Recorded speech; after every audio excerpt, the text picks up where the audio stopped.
Sikiliza nikwambie Chagamba, hata kama JCM ana vifadhili vilabu saba sio sababu. Wewe andaa timu.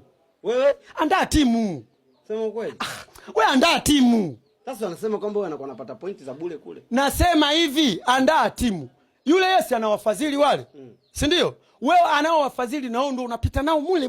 Piga 5, piga 5, piga 6, piga 4, piga 5, piga 6, unapita nao wale. Sasa wewe timu tena na uondoa faster. Anaona usaidia. Hivi mnapopiga kelele ndio mnazidi kumpa kichwa yule. Yule Gadi anapata kichwa na mwenzie yule mtoto yule nani yule.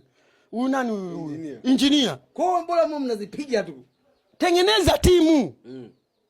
Wao si wanapita kule, wanavifadhili bana, mimi na ifadhili klabu sijui ya Toto, sawa ifadhili.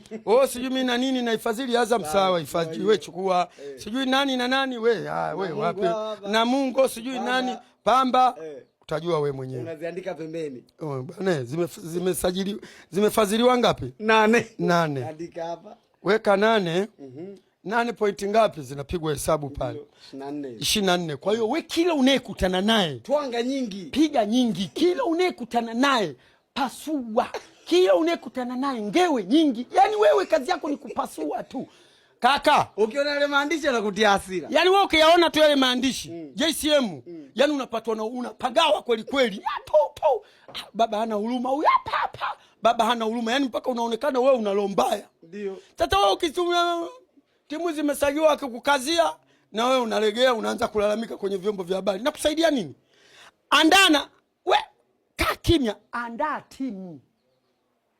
Hicho ndio kiboko. Basi andaa timu.